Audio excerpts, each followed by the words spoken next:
नमस्कार, पुनश्च एकदा माझ्या युट्यूब चॅनलमध्ये आपल्या सर्वांचं हार्दिक स्वागत आहे।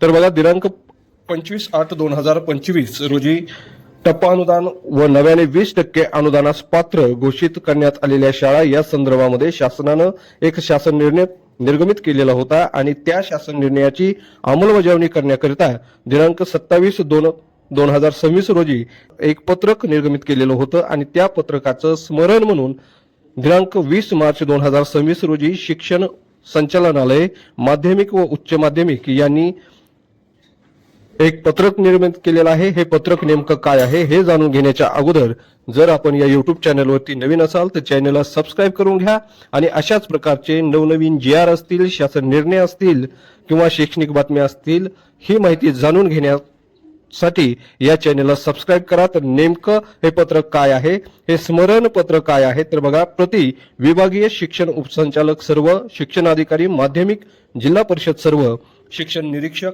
बृहन्मुंबई उत्तर दक्षिण पश्चिम। विषय आहे दिनांक 25/8/2025 रोजीच्या शासन निर्णयाची अंमलबजावणी करण्याबाबत।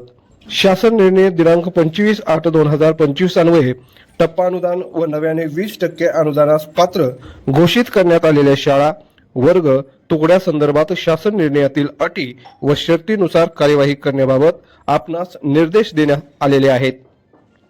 शासन निर्णय दिनांक 25/8/2025 मधील अटी व शर्तीनुसार आपल्या स्तरावर 20% अनुदानासाठी पात्र ठरलेल्या माध्यमिक शाळा व तुकड्यांमधील शिक्षक शिक्षकेतर कर्मचाऱ्यांचे शालार्थ ID प्रस्ताव शिक्षणाधिकारी माध्यमिक यांनी विभागीय शिक्षण उपसंचालक कार्यालयाकडे 5 दिवसात सादर करावेत।